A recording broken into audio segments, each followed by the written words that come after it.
Ayako welcomes you to the panel of the positive impact of immigrants in the economy. The United States has been and continues being a country of immigrants. Their economic contribution has been significant and consistent throughout the centuries. In the United States, immigrants are more likely to be working age than their US born counterparts. This means that they are more likely to be active in the labor force, allowing them to contribute to the economy as consumers and as taxpayers, helping fund social services and programs like Medicare and Social Security. New Jersey is among the most diverse states in the nation, and immigrant communities are an integral part of our economy and social fabric. New Jersey is home to 2 million new Americans who make the state more vibrant and prosperous. According to the New Americans Integration Report from the state of New Jersey, immigrants' impact on New Jersey's economy is unmistakable. New Jersey's more than 128,000 immigrants entrepreneurs employ nearly 390,000 people. In total, the state's immigrant residents pay close to 30 billion in the state, local, and federal taxes, and comprise almost 41% of New Jersey's STEM, such as science, technology, engineering, and mathematics workforce. New Jersey's immigrant community is also an indispensable portion of its healthcare workforce. Roughly 30% of nurses and more than 50% of health aid are foreign born. Immigrants are also more than twice as likely to be physicians and surgeons than US born New Jerseyans. The immigrant community's critical role in the workforce was especially pronounced during the COVID-19 public health emergency, as many immigrants served in positions on the front lines of combating COVID-19. Roughly 86% of New Jersey's undocumented immigrant population is estimated to be of working age. New Jersey's undocumented community includes nearly 25,000 entrepreneurs generating approximately 12.2 billion in household income and pay 1.7 billion in state, local, and federal taxes, including 604 million in state and local taxes. New Jersey's undocumented workforce alone has an estimated total spending power of $10.5 billion. Then, important government officials, business people, academics, the researchers, and representatives of the guilds, experts in the field of the economy, will delve into this topic. The panel will be moderated by Beth Marmolejo, private sector representative and Passaic County Workforce Development Board member. So welcome everyone to the Immigrant Integration Conference. I think for the past, year or two, we have been very fortunate to host this conference that for folks like myself and many of us here is extremely important because we're all immigrant. I think everyone can agree to that. With that, we have an amazing panel and amazing speakers today that are going to be part of this panel. And I'd love to see if I could start introducing them to you. Right now, we have Jeremy Robbins, and welcome. How are you? Good morning. And Jeremy, if you don't mind, I'm just going to kind of talk a little bit about you and who you are.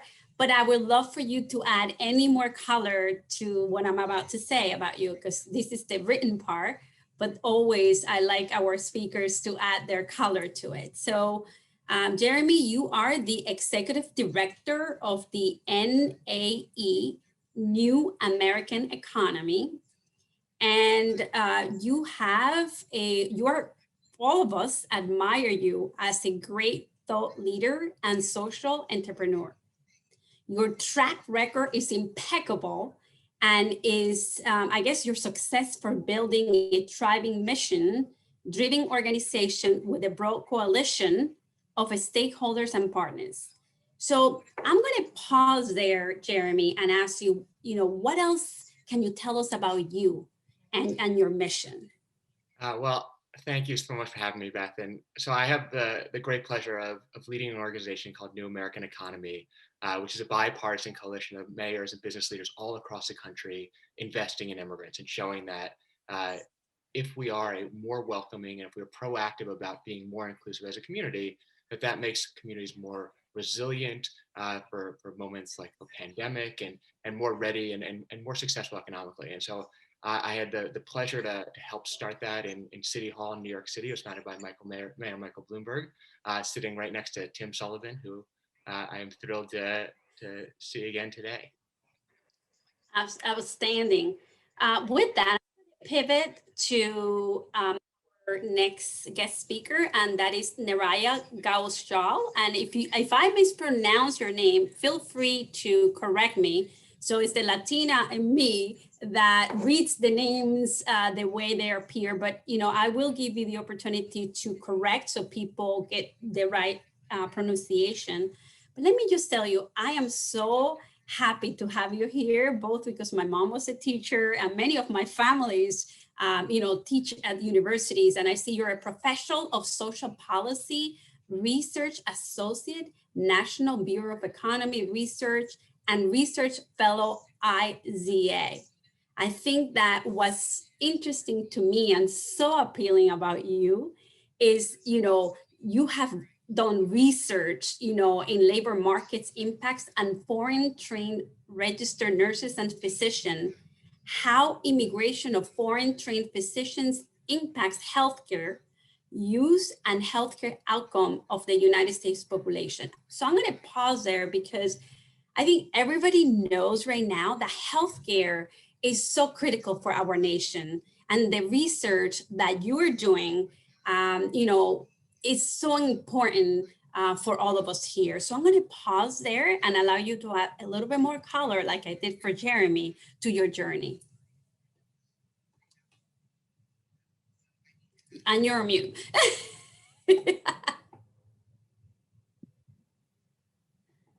Thank you. I pronounce my name somewhat differently. It's Neeraj Kaushal. Ooh. Yeah, so the J is pronounced in a South Asian way. I work on immigration. It's a research that I've been doing for the last 20 years. I am at Columbia University. I just wrote a book on immigration, Blaming Immigrants, to address many of the issues that we will be discussing today. So thank you for having me in this panel. Fantastic. And having written or being part of writing a book, I know it takes a lot to write a book. So I commend you for that. I'm going to pivot now and introduce Cristina Fuentes. And I know 100% I got that one right. Yeah. So Christina, Christina, welcome to today's conference. We're really happy to have you here. And I see that you are Managing Director, Community Development, New Jersey Economic Development Authority, NJEDA. And I think if nobody knows that entity here, that agency, probably they're not involved in politics nor in community service, because it's very well known. So Christina, can you tell me a little bit about your role at the New Jersey Economic Development as a Managing Director? Sure. So basically, I've transitioned from Director of Small Business Services into the Managing Director of Community Development. And so now I oversee 4 separate divisions. I have still Small Business Services, I have Community Development, Historic, Preservation, and Brownfields and Sustainable Systems. So basically, it's a holistic view of community development and how can we help the community with pre-development to real estate development, and also incorporating small businesses, which are truly part of our communities and make up the backbone of that community, because most of the people that do have the small businesses, they live in that community and they support it holistically as well too. So part of what we do is we're creating programs and incentives, and whether it's COVID to our normal products as well too, we're putting out as much as we can possibly do to not only help relief efforts, but to assist with the recovery too. So that's I'm trying to do a brief synopsis of what we're doing because it's a lot these days. And you know what? I'm going to testify to that. I have never seen as many, I should say, initiative to assist small businesses, the constituents with even utility bills, paying rent. I mean, it's just fantastic the work that the agency is doing. So I just want to say kudos before we go any further in case I forget. Thank you. I appreciate that though. So I'm going to I'm going to pivot to Tim. Hey, Tim, Mr. Tim Sullivan, I should call him, because Mr. Sullivan is the Chief Executive Officer of the New Jersey Economic Development Authority. I believe, Christina, you are connected there within the same organization. So Tim, I want to ask you, what is your role as the Chief Executive Officer of the NJEDA? Can you give us a little bit of insight as to, what is your role and responsibility there? Well, thanks, Beth. Thanks for the question, and thanks for the opportunity to be part of this panel. What a great group, not the least of which is my great partner and colleague, Christina. So part of my job is to help Christina and get out of the way so Christina can do all the good stuff that she was just describing that she and her team are doing. So that's a big part of my job, is supporting them. On behalf of Governor Murphy, I think we think about this pretty holistically. Economic development and sort of the economy and business dimensions of making New Jersey a great place to welcome new Americans, to welcome immigrants to our country, to the state. It is a lot broader than the economy, but the economy is a big part of it. New Jersey, I think I'm stealing this data from Jeremy. His organization did it, but New Jersey is home to more than 135,000 immigrant entrepreneurs who own or operate or start businesses here in New Jersey. That's a lot of businesses. That's a lot of jobs. That's a really important part of our economy, and so we're really. And particularly, as Christina said, during COVID, been trying to lean into making sure that resources are available, more resources than ever, as you said, Beth, more resources than ever, more programs are available than ever, but also making sure those get to folks that are not as easy to reach or don't always participate in these programs, whether that's a language access issue, whether that's just awareness of our programs. It's mostly Christina and her team have done so much of this work, but doing that outreach, doing that big push into immigrant communities, minority-owned business communities in general, has been a really big, important part of our focus under Governor Murphy's leadership particularly these past 15 months during COVID, but even predating that back to the beginning of his administration, because we really do think of New Jersey as one of the crossroads of America and one of the crossroads of the world. We're home to huge diaspora populations from all over the globe, from Latin America to South Asia to Africa to Europe, of course. Huge communities that call New Jersey home. I think New Jersey's has the densest Indian American population in America. There are people that have more people of Indian descent, but we're on a percentage basis, we have the most.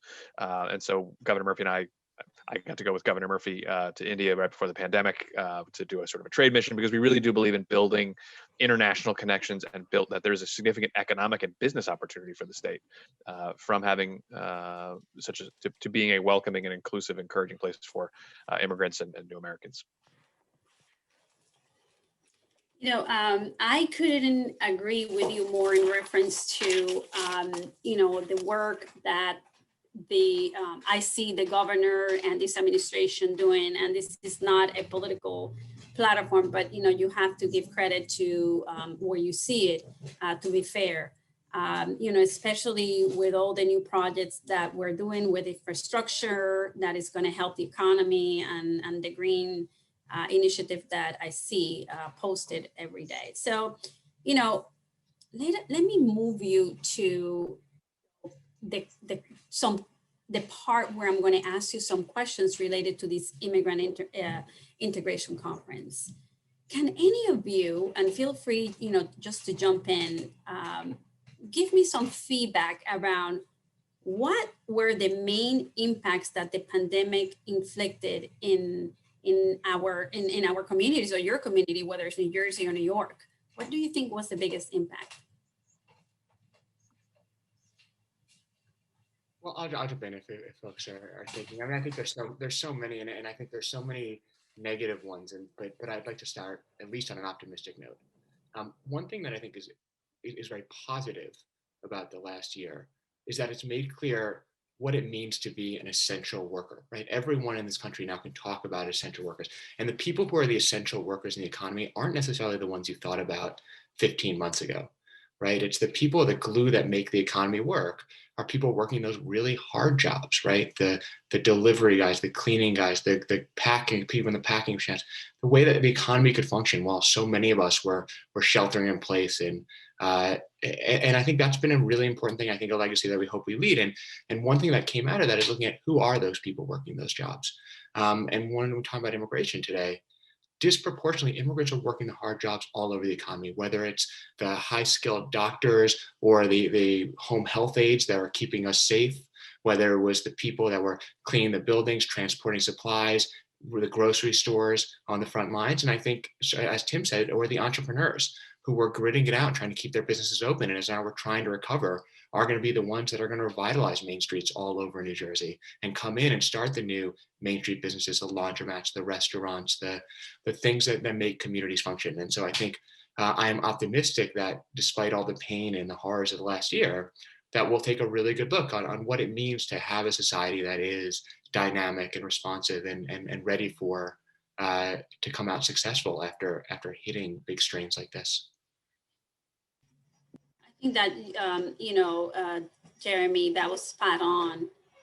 You're absolutely 100% correct with, your analogy there. Does anyone else on the panel would like to add to, what you think was impacting the most to our communities, or we're good to move on? Is it okay if I speak to him, or I don't? Okay. All right. So on behalf of, please go ahead. Okay.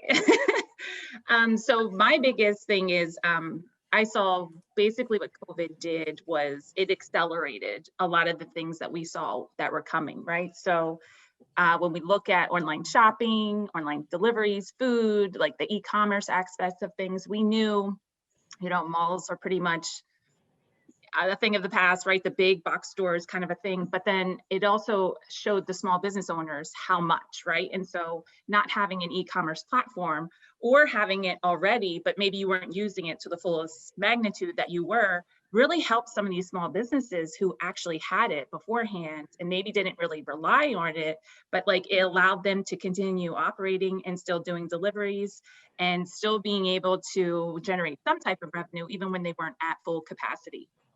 So it allowed, some of the small business owners to really kind of be able to pivot themselves and be able to operate and be able to support themselves. But then it also showed some of the people who didn't have those platforms, I really need to start getting into what, is happening across the nation, really. So it allowed people to really, and that's part of what we did too. We looked at e-commerce initiatives and how we can grow them and how we can really support these small businesses. But also it's the diverse business owner, it's like Tim was mentioning too, everyone has different needs. And when it comes to cultural backgrounds, they're all diverse, right? And so how can we address those needs? And so it's part of what we've done with our micro business loan is like reducing credit thresholds, not asking about, status in the US, right? And making sure that people can all access the capital that's available to them, but then also providing additional technical assistance support that's needed, because sometimes, with the sole props and the true micro business owners, they need the hand holding that's going to be necessary to walk through the application. And some of the people just don't feel comfortable when it's the government, right? If it's the state, if it's the federal resources, they feel a little insecure going after them, or maybe my English isn't good, so I don't feel like I can talk to them and I don't feel like I can ask questions. And these are some of the things that people just, I think sometimes people forget about. And that's what we've been making sure that like we have a language help address, so that like an email address that they can send the request to. We do chat bots, we do any kind of like innovative thing that we can possibly do to make sure the people that are in these distressed communities can actually access this capital, get the grants that's out there, make sure it's available to them. And, we're going to continue doing that as much as we possibly can.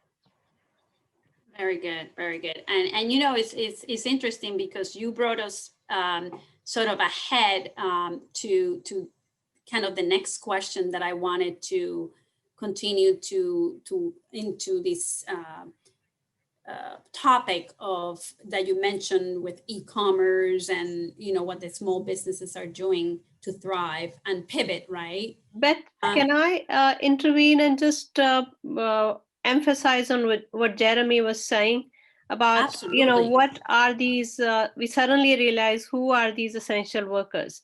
And a lot of them happen to be immigrants themselves. A lot of them happen to be undocumented immigrants themselves. And countries responded, United States responded to that in a very interesting way, and other countries as well. So for instance, in Italy, we saw they decided to have a temporary amnesty to 600,000 undocumented immigrants in the midst of a pandemic. In the UK, where they had Brexit just a few years ago to stop immigrants from Europe, they were, airlifting workers who can come, and then, the same Romanian workers or Polish workers who they were trying to stop. At the midst of the pandemic, they brought these workers so that agriculture produce could be picked.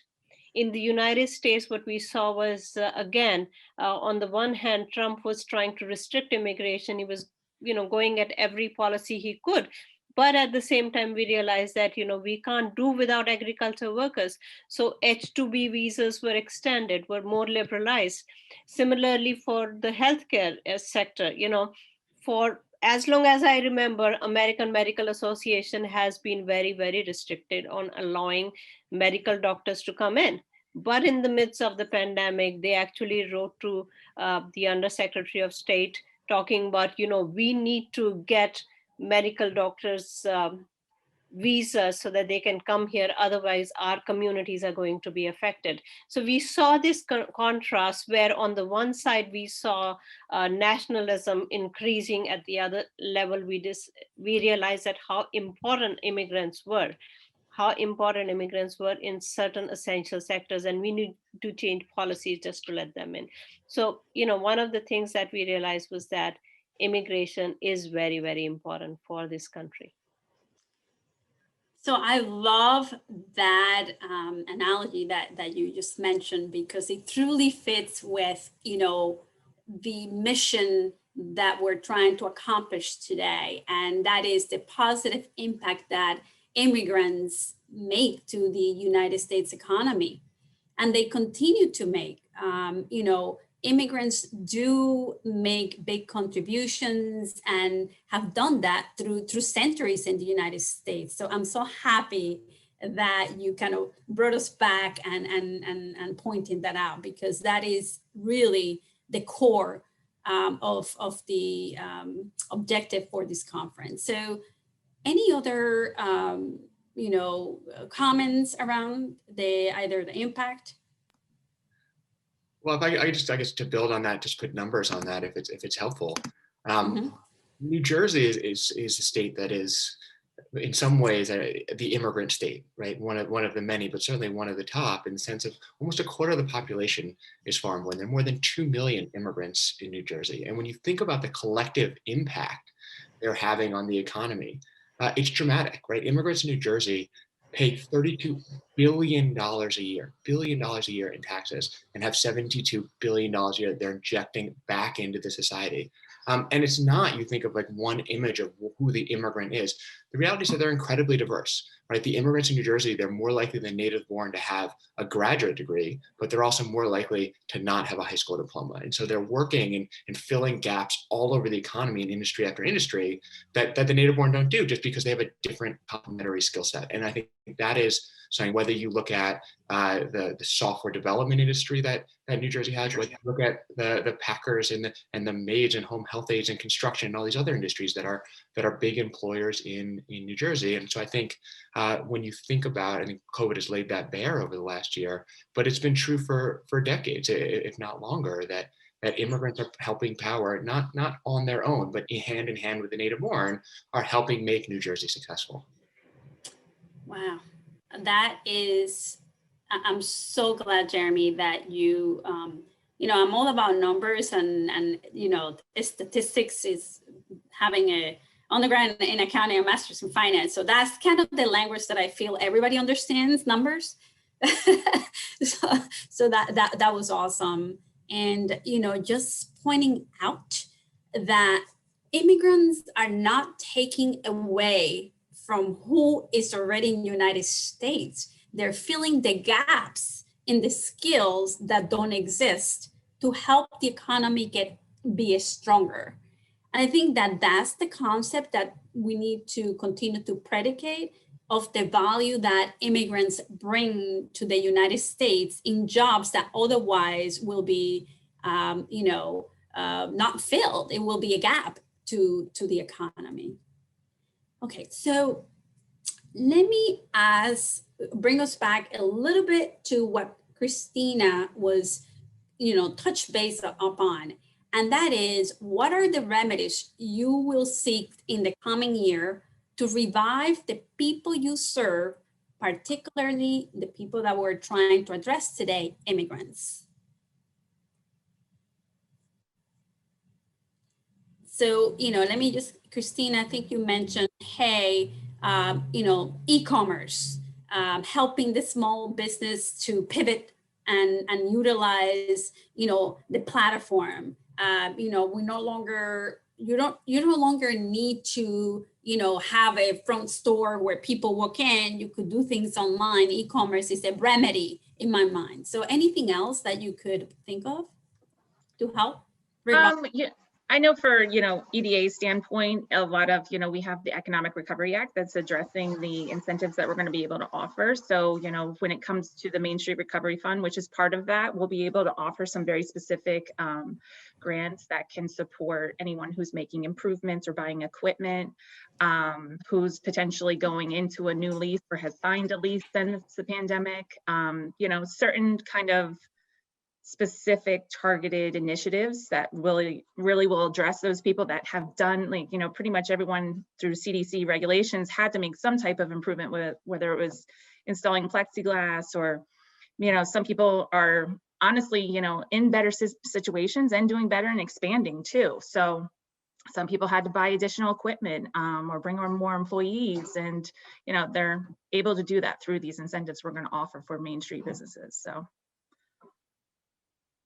I don't know if there's, I mean, with the e-commerce initiative though, we just plan on growing that really. So what we're gonna really look to do is how can we do it, but on a broader scale, and do it on a, it needs to be, we did a small initiative where we did one-on-one paying consultants, but how can we do this where we're affecting 100 people or 200 people? And so we'll be doing a partnership where we can really try to, utilize successes that we've seen through Digital Main Street and being able to, utilize a partnership to do that. So that's to come in the future as well. One thing I'd add, can I add one thing to that?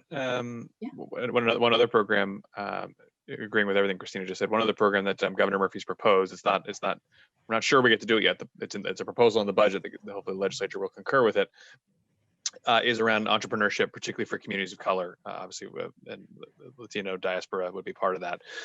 It's a seed fund. So if you look at the statistics around the country, over the last 20 years, between 1% and 2% of all the venture capital that's been invested in startups in America has gone to companies founded by African-American or Latino founders. And if you sort of add women onto that and look at just women of color, Latina and African-American women founders, it's 0.7% of all the venture capital dollars invested have gone to those founders, which is both unacceptable from an equity and a justice perspective. It's also an economic disaster because that's lots of businesses that could, be created and scale and grow and hire a lot of people and pay taxes and do all the things we hope that the business community can do for the state. So Governor Murphy's proposed a seed fund of early stage capital just to support Black and Latino entrepreneurs in New Jersey to help grow and scale their businesses from what we hope will be, 1 or 2 people to 1 or 2,000 people, if you get it right, because there's just not nearly enough dollars that are focused on that part of the economy. And again, it's both the right thing to do, but it's more just as importantly a smart thing to do from an economic growth and economic development perspective. So we're optimistic we get to run that program next year. We'll see. Touch wood that the legislature concurs with the governor. I think that they will, but you never know. And that would be an exciting program that is, again, really focused on it's COVID recovery in the sense this will help more. This will help inject some energy into the economy, but it's also a longstanding goal of Governor Murphy to really focus on equitable and inclusive innovation in particular. Build on that with just one Awesome. more thing. So, Tim, let me ask you one more question because it's important for people to understand, the goals of your your agency. But before I do that, if everyone allows me, I just want to introduce Luis de la Hoz. Hello, Luis. How are you? Welcome. You are on mute. I don't know if can you hear me? Yes. So Luis, let me just introduce you as someone who is like family to me and many of us. I think everyone knows Luis. He serves as the chairman of the board of director for the statewide Hispanic Chambers of Commerce of New Jersey, who is one of the I would say the organization that is the biggest advocate for our especially a small business in New Jersey, but all Hispanic businesses. I mean, they're relentless. They're out there. I see Luis, and you're gonna, get to see his passion and hear his passion, because he's the person that I would say does the walk and the talk when it comes to advocacy for Hispanic business. So Luis, is there anything else you want to add to your bio? Anything else that you want people to know about you? No, I'm very happy for the opportunity to be here today. We are very fortunate to have the EDA as a agency that listened to us. And I mean, the EDA was the agency that surpassed our expectations during the pandemic, because they did a great job. And say, I always say this in public and in private, it's not because Tim is here or Christina is here. It's because, they used to do 500 loans a year, and they did over 50,000 last year. And they also include the term micro businesses, which is something really important for us, because I always say that 92% of the businesses in the US are micro businesses. And if 1 of every 3 hire one more person, we will face full employment. That's the power of micro businesses. And I mean, we are immigrants. We are 30% of the population here in New Jersey, but we account for almost 50% of the Main Street businesses. And during the pandemic, we was able to assist many micro businesses. If members or not, any business, any minority business was welcome. And what we tried to achieve was to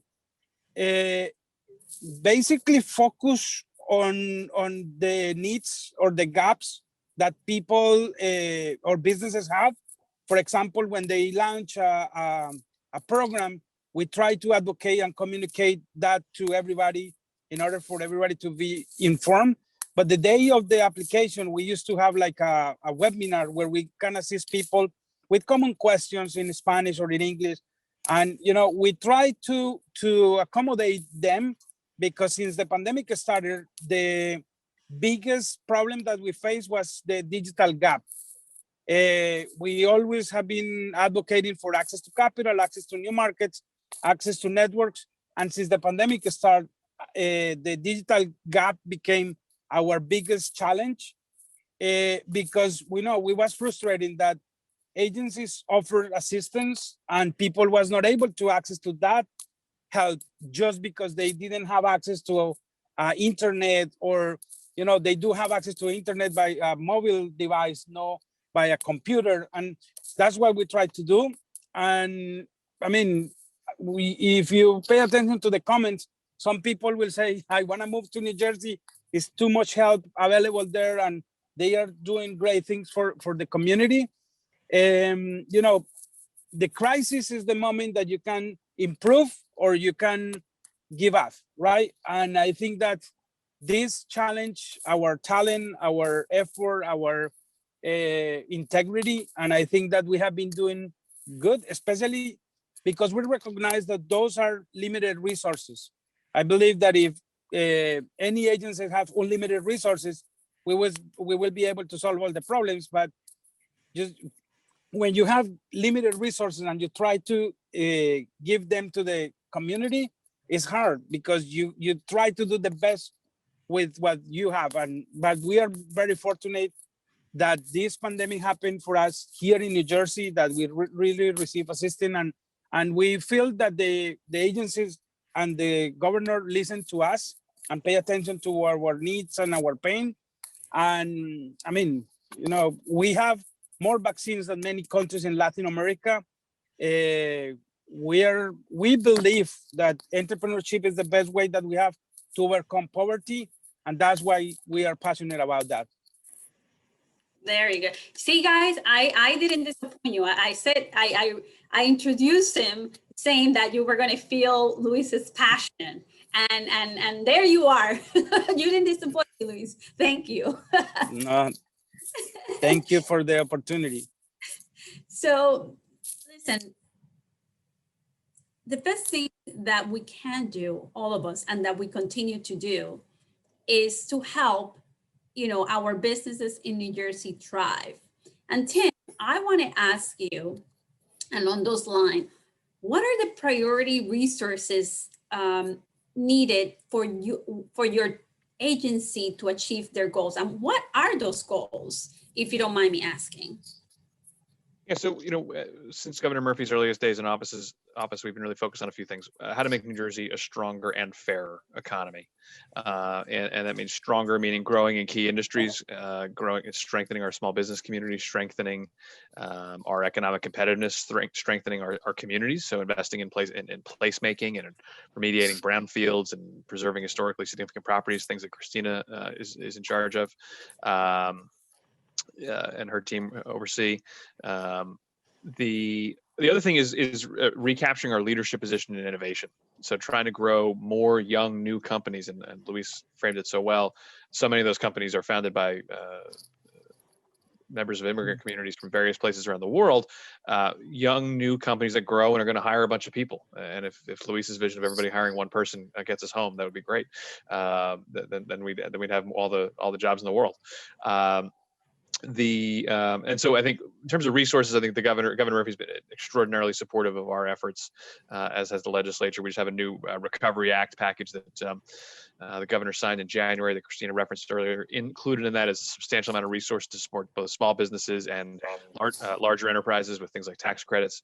So we have a really full suite of tax credits and other programs to support growth, and that's even before all this federal money comes our way. So we're anticipating, hopefully we'll get to be responsible for some of the federal money that the state is receiving, whether it's through the American Rescue Plan or if and when there's an infrastructure bill. The amount of resources that will be available to sort of supercharge this recovery in New Jersey and around the country is really extraordinary. So it's an exciting time for us. And I apologize, I have to drop, but we're extraordinarily well represented at the EDA to have Christina be on the rest of the panel. So I appreciate the chance to be with everybody. Tim, thank you so very much. I appreciate the time to visit with you. Here means a lot to us, our immigrants. It means that you do care. So from the bottom of our hearts, we just want to say thank you for taking the time. I'm thrilled to be here and appreciate the opportunity to do so. Talk to you all soon. Thank you. Hey, Jeremy, I'm going to pivot to you.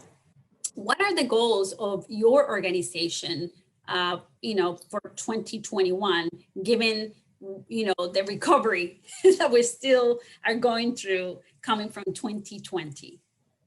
That's a great question. I mean, I think Christina set this up with a really good frame, right? That I think a lot of people think about immigration as who gets a visa to come here.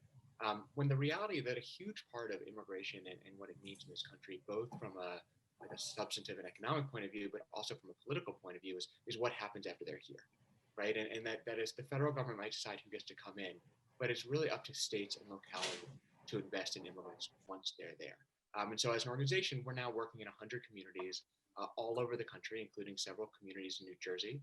We just started work in Mercer and Passaic County. We've been working in Jersey City to really help communities figure out how can you invest in making your communities more cohesive. What are the concrete things that you can do to make immigrants more successful, but also more an integral part of the fabric? So some of these are things like helping immigrants get access to language services, to loans, licensing changes so they can practice their profession. But some of them are also just getting on more community boards so that there are ties between immigrants in their neighborhoods and people in other communities, so that people are, when you think of who's in your community, it's not just people who look like you, that you can really leverage all of the diversity your community has. I mean, I would just to quickly go back for time about this year to the points that were made earlier about what New Jersey has done. I think people are underselling some of the stuff that Governor Murphy and the legislature have done, right?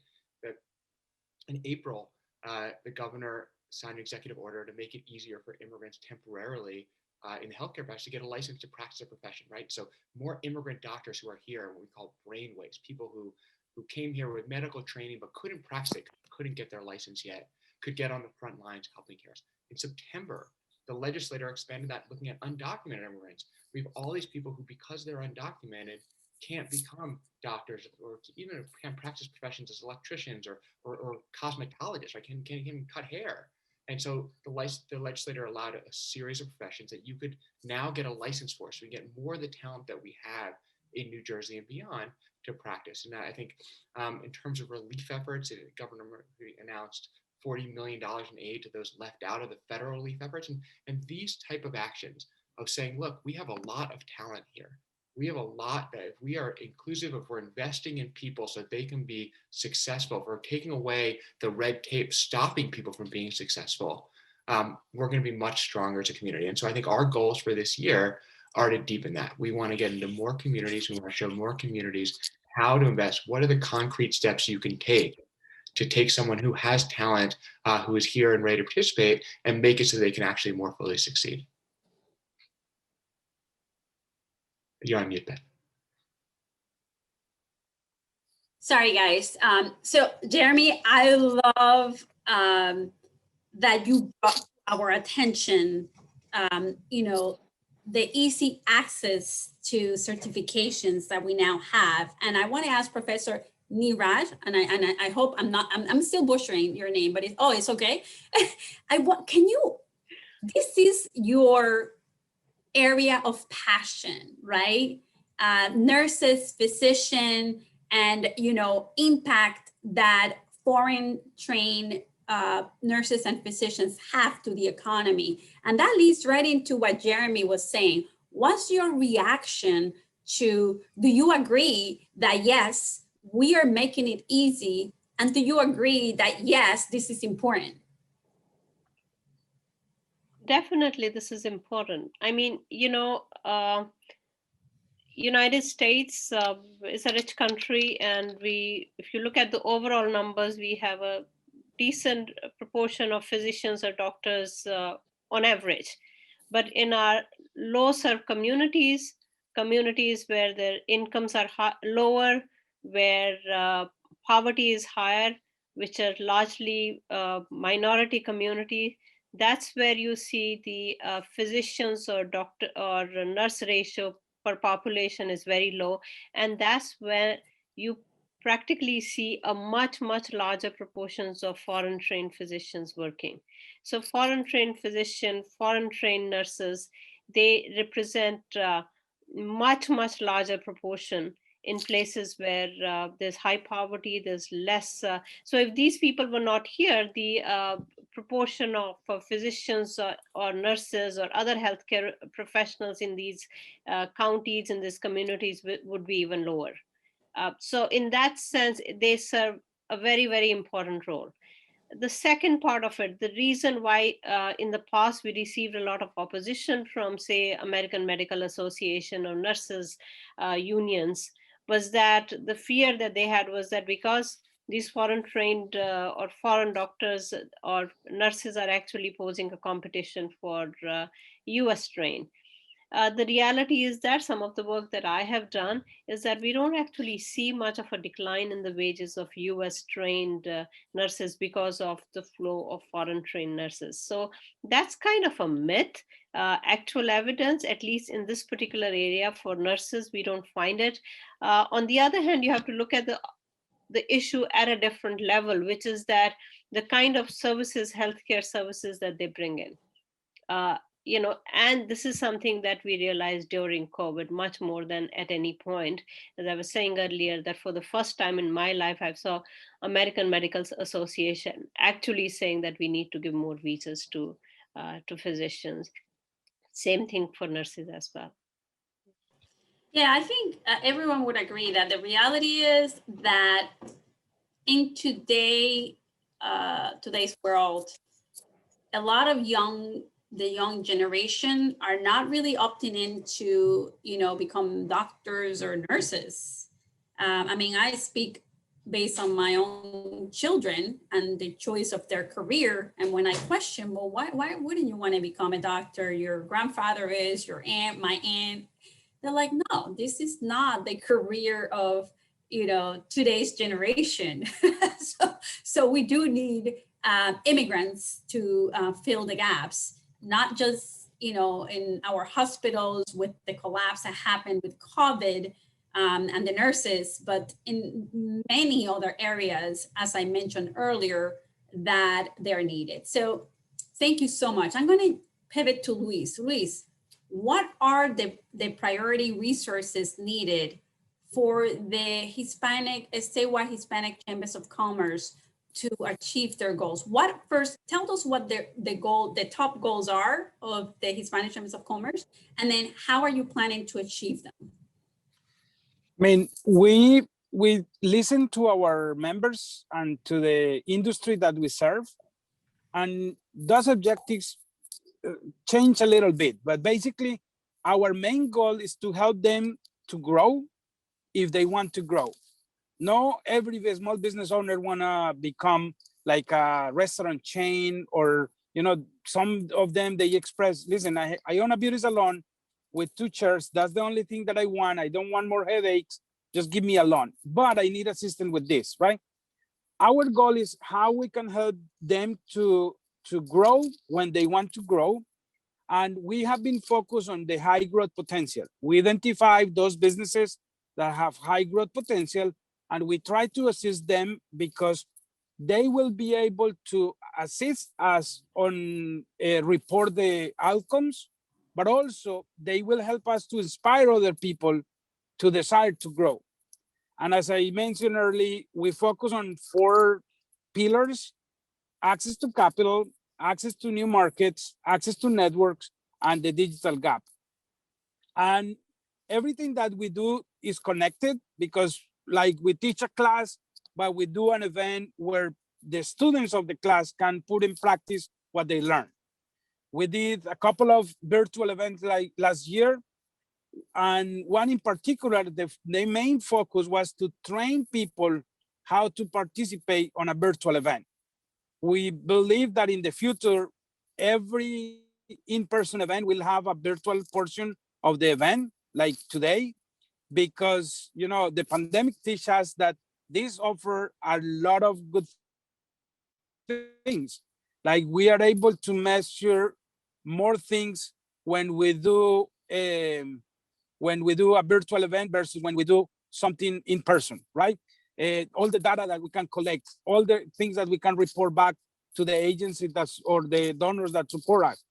Now, we also understood that the needs change, or that the way that we need to serve those needs change. And for example, the 2 classes that we teach, one is called Hispanic Entrepreneur Training Program. That was virtual last year. That allow us to serve more people, because in the virtual world, we can accommodate more students, right? Those classes, both of them, the other one is called Latina Entrepreneur Training Series. Both of them are oversubscribed because it's too many people trying to attend to those classes, because the classes will provide them 1 year of support, right? In one-to-one.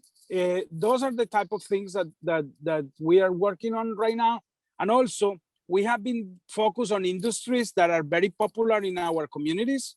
Remember, we came from 22 different countries, right? And sometimes we have our own challenges. Like for me, it took me a little bit of time to adjust that if I say something in Spanish, that doesn't mean anything in Colombia, is not offensive in Ecuador or in Peru or in, things like that. But also, that was a process that was visibility, credibility, and profitability. And for example, the crisis also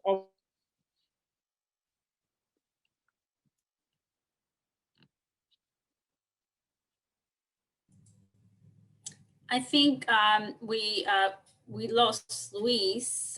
He froze on us, so we'll just kind of continue, and hopefully he'll get back shortly. So Christina, I'm going to now ask you a question.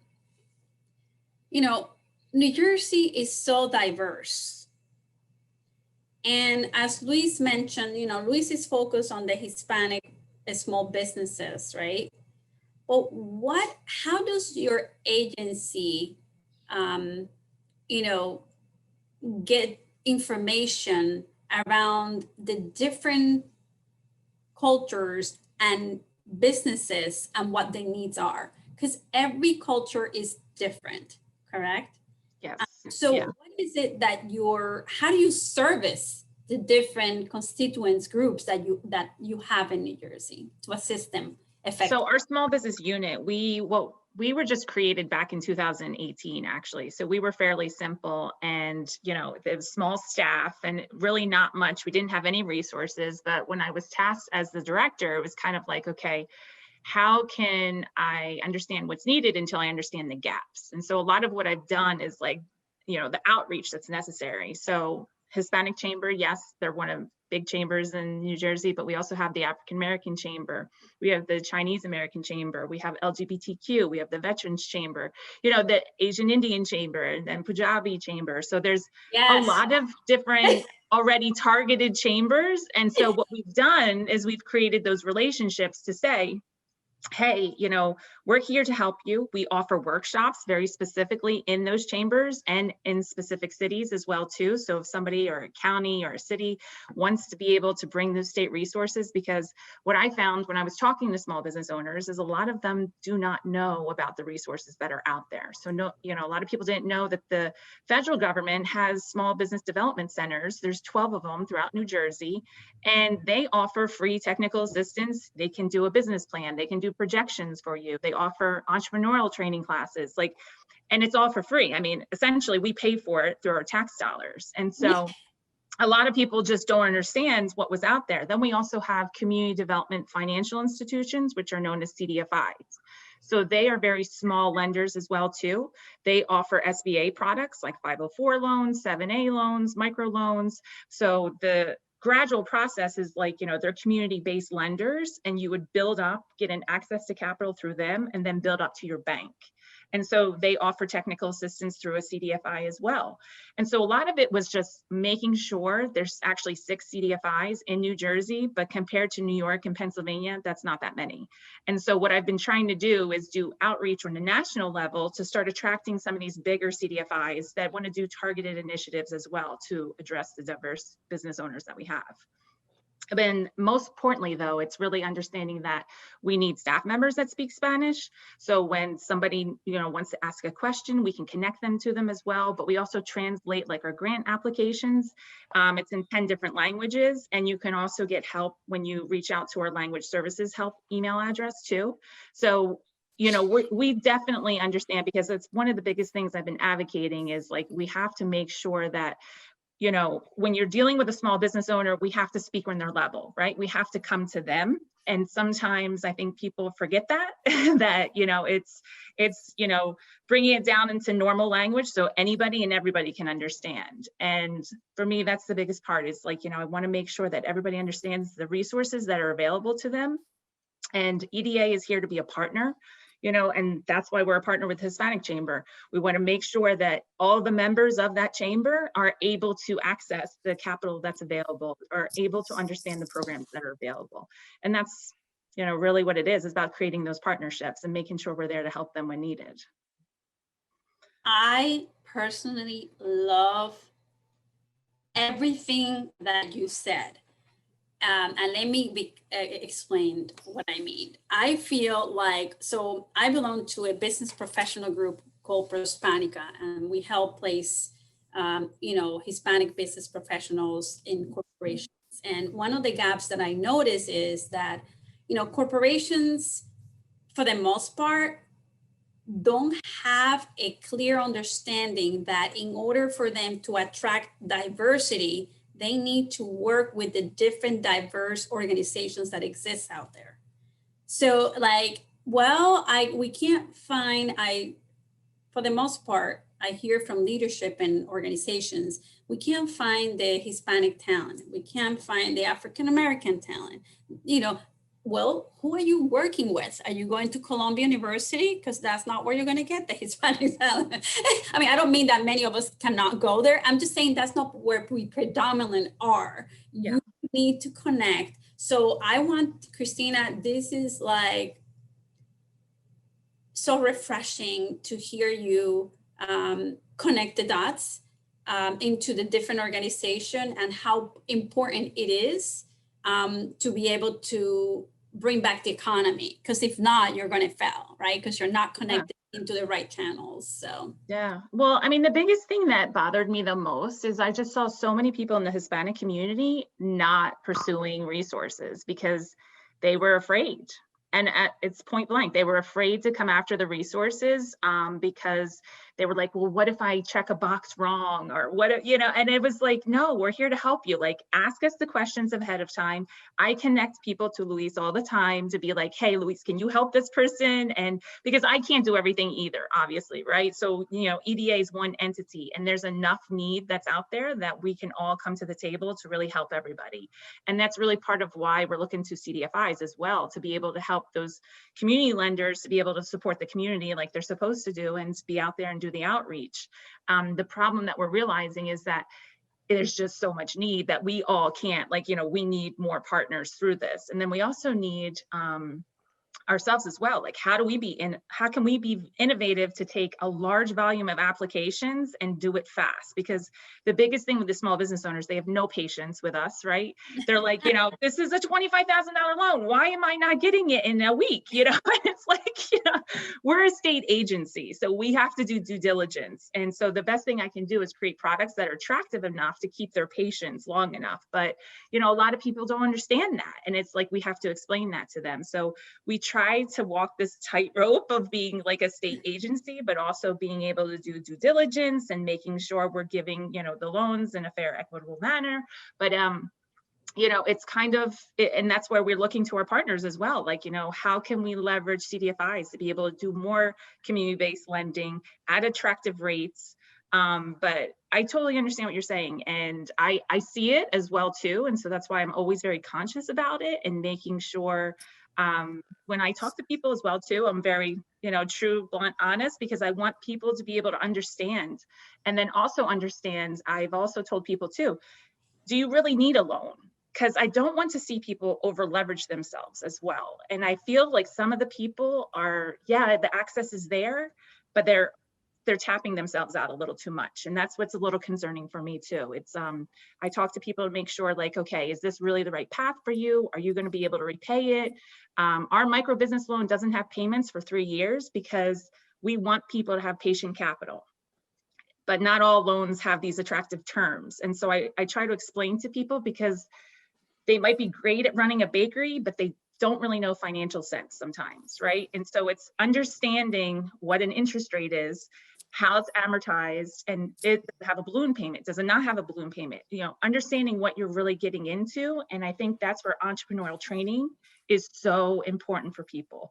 Because when you go through that process before you open your business, maybe it's not time to open your business. Maybe you need to do a little bit more homework, research. And sometimes the best answer you can get is a no, right? And to understand that, like, you need to do a little bit more before that. So that's why I'm a big advocate of those programs, because I think it's really important to understand your situation before you get into it and then lose potentially your house, right? Or potentially everything you've worked for your whole life.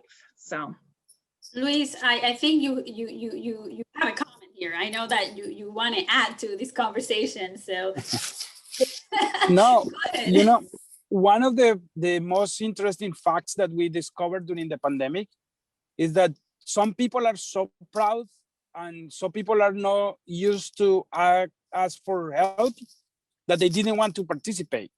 They said, no, this is my business. I never asked for help before. I don't want to ask for help now. And that surprised us because we was not expecting that answer, right? And that was making like that assumption that everybody need help and everybody want help, and took us by surprise, took us a little bit to understand what they was coming from. But we explained to them that in some cases, part of the help is part of the taxes that we already pay, right? And part of the help is because we really want that those businesses keep their doors open because the impact that they can have on the communities, right? And what the other thing is the communication that is the most important thing for us as an organization and for us as advocates of the community that we represent. And we feel that the communication with the current administration and the agencies and the EDA is fluent. And we know that we don't go there asking always for help. In many cases, we go and say how we can help, right? And sometimes we just help. Is okay, they have a program, we can help them to spread the word about that program. And we do it because we know that it's important for our community.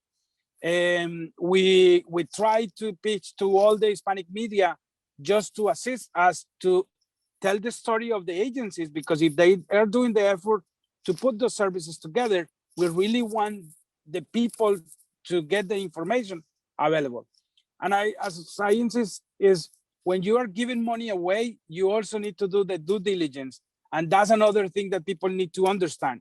That need to be a process, and that we need to capture the minimum information required in order for this to happen. And for that reason, I believe like the grant application from the EDA was really easy to navigate, and they implemented the pre-registration.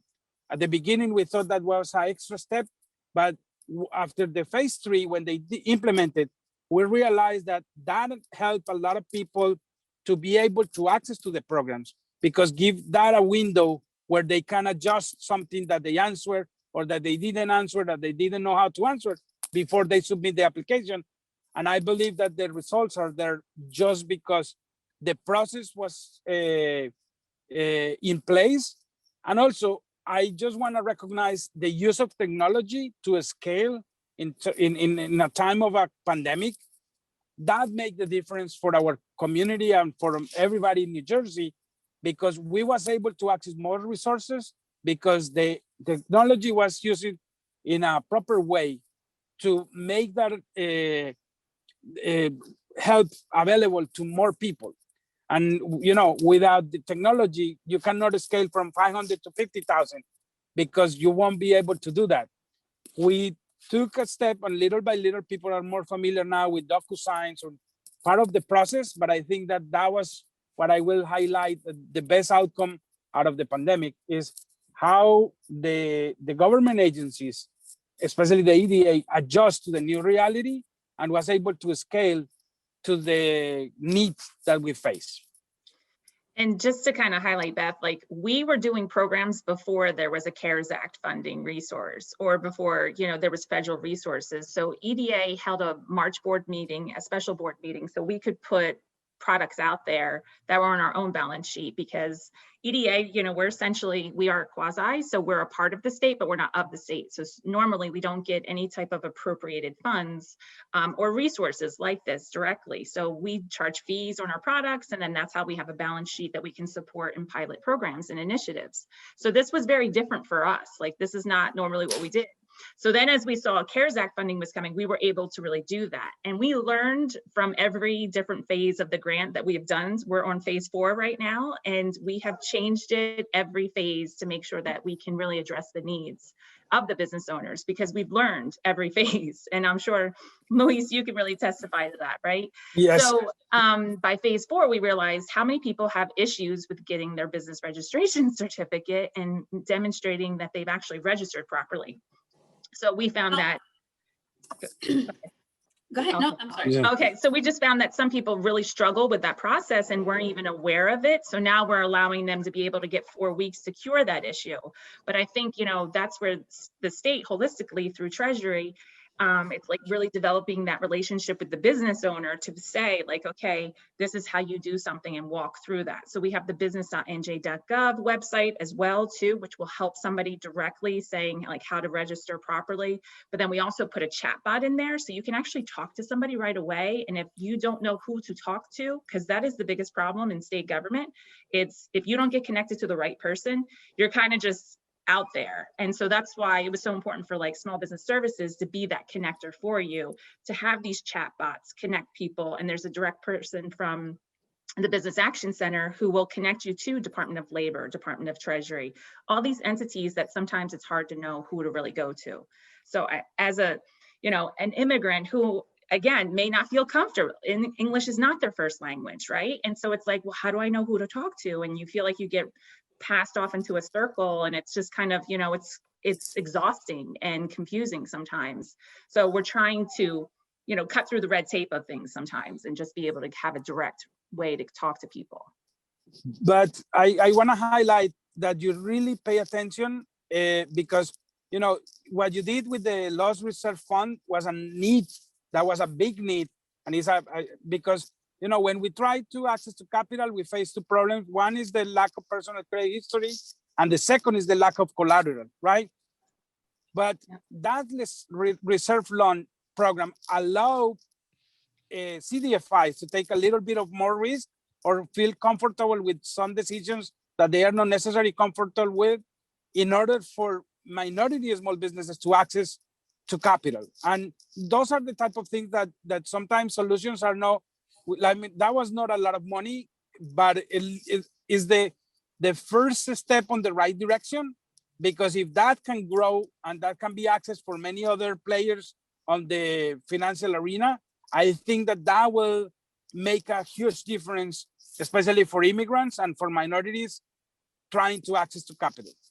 Yeah, that was the first time we actually did that. That was something new that I tested out, and it's actually working pretty well. It's a loan loss reserve that we offer, and we do have a federal resource. It's called the SSBCI, so it's the State Small Business Credit Initiative, where New Jersey will potentially be getting around 212 million, and to be able to access to capital is what it's really all about, right? And so I saw with the loan loss reserve, and I was able to see with the CDFIs, it's, again, their capacity is very limited too. And so that's why if we can grow that and provide these guarantees to the CDFIs so they can do more loans, it leverages us, and it's a simple way to do that. And so I definitely want to do more of that, Luis. Yeah, I like to. All right, so I'm going to, thank you so much, Christina, Luis. I'm going to, if you don't mind, just Professor Niraj, I see you wanted to make a comment as well and contribute into this conversation. So go ahead.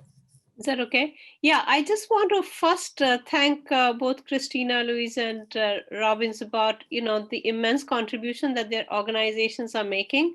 I feel like in the last, 4 or 5 years, as things for immigrants were becoming more and more difficult in this country, it's really the support that civil rights organizations, community organizations like yours that have helped. And it's because of these organizations that I can see that, there is a future, bright future for immigrants, because you kind of bring in this part about how to help them in realize their true potential. But the point that Louis was making, and I want to emphasize that with another example, is about the communication to minorities, to immigrants is very important. And in the last few years, we've seen that, the fear that has been generated among immigrants, especially immigrants who might have someone undocumented in their family or among their friends, they are fearful of using opportunities that are actually available for them. So the communication that you were talking about is very important. We saw in the midst of the pandemic, the public charge issue on health insurance was on, I think it was February last year, that it was issued, as a result of which many people, were in the midst of a pandemic, people were afraid of taking healthcare because they were afraid that this might actually create some problem for them or for their families. And one of the lessons that we learned during the pandemic is that, healthcare is important. And in this particular, in this country, health insurance is important for everybody, not just for their health, but for the health of the entire society. So public health became a very important thing. But I think more important than all of that is this issue about how do you increase the confidence of the public, of immigrants and minority, who on the other side are seeing this increase in enforcement now for the last maybe 12 years, increasing enforcement, which creates a fear in them to access to the services like you are offering and other services that are available to them from the government, they have a fear and they won't access them. So I just want to emphasize this point about why communication is so important. And also thank you guys for the important role that you have played. Professor, I want to tell you that during this pandemic, we emphasize that health is the most important asset for a small business owner, because without that health is no business, right? And we communicate that trying to protect them from during the pandemic. And now we are trying to motivate them to get the vaccine, because it's really important for them, for their families, and for the customers that everybody is protected. And what we realize is that we planted the seeds long time ago with the media, that we was able to harvest that during the pandemic, just because they did pay more attention to us during the pandemic, right? But I mean, I'm happy to report that we have been doing our best, but we see some fruits out of that effort, that people are paying more attention to health and to healthcare. And now that the Get coverage is available, we are motivating people to apply, because they will be able to have access to a better health system if they just process the application. Thank you, Luis. And I just want to, if you guys don't mind, Jeremy, just wanted to ask a question, in reference to what heard, immigrant specifically, which is why we're here. We all know they're underpaid. We heard about fear. We heard about fear for Professor Niraj. What is your organization doing to advocate on those 2 points to help immigrants, right? So that they become productive members of our society? Yeah, it's a great question. I mean, look, the first and most important thing is that people have to have a seat at the table. Right? That all of the change on immigration is not going to come top down. It's going to come bottom up. It's going to come from community members getting together. It's going to come when we're designing and we're helping communities write these strategic integration plans so immigrants can succeed. The most important thing is that immigrants themselves are at the table, right? That you're not telling a community what they need, they're telling you what they need. And so I think that from the very first thing we do when we bring together the business leaders and the political leaders and the nonprofit community, and we want to make sure that the people that are going to be most impacted by this policy are at the table helping to write it. And so I think that's big, right? I mean, I think a lot of this is we've heard so much today about lack of communication, lack of trust, lack of access, and that's going to come by having people that that you trust at the table. I think this is a little bit off topic, but it relates, is how we think about a lot of this work is you think about the issue of immigration in America, and by and large, our country is pro-immigrant. When you look at polls by Pew and by Gallup, they ask questions that say, do immigrants help the country or hurt the country?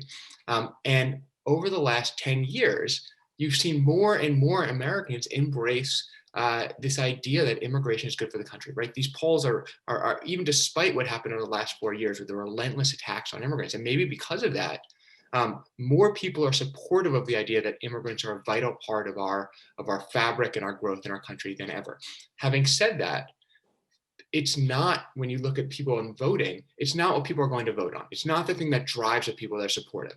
For the people, the shrinking community of people who are opposed, who think that immigrants are a threat, it has become an increasingly vital part of how they see their voting and their identity in their community. And so there's more stridence there. And so the work, in some ways, even though the support has broadened, has gotten a lot harder. And we have to get really proactive in how we do it. And so we do a lot of work with social scientists trying to think through what are the interventions that are going to matter, that are going to change behavior, that are going to change minds.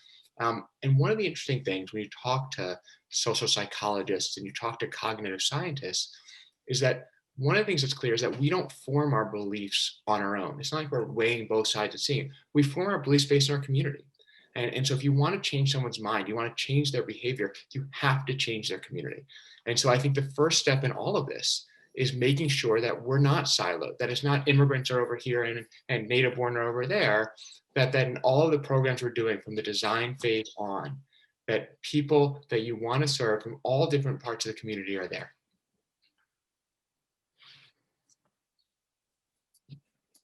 I just love it. I think, again, Jeremy, you were spot on your summary and your feedback here.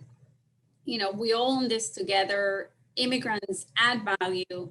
Immigrants have always been through history an integral part of the United States history, economy, you know, the structure of the nation. Each one of us here can honestly say either I'm an immigrant or my family immigrated. There's nobody here that cannot say that and validate that statement. So listen, guys, this has been fantastic. I will say that I'm extremely, you know, honored to have been able to meet each one of you. The work that you all are doing, whether it is, you know, advocating for small businesses, for Hispanic business-owned business, for the economy, you know, through the EDA agency, helping the economy and businesses in general, and doctors and nurses, immigrant nurses, is commendable. I just want to, you know, thank you for being here today, for showing that you care for our immigrants and that you understand the importance of our immigrants. So with that, any last comments? I want to say that New Jersey is the place to be if you are an immigrant and if you are a business owner. I'm very proud, and I will welcome everybody to consider that we are diverse. And, you know, we, during the past few years, during the difficult times, we feel safe and we feel that we count here. You know, I feel the same way. New Jersey is the place to be. And I truly want to thank IACO Media, en español, EACO Media, for hosting and putting together today's event. Without them, we wouldn't be able to amplify the message that you all share. So to them, thank you and kudos to you. Hopefully we'll get to connect in the future in person. So thank you everyone for participating. Thank you.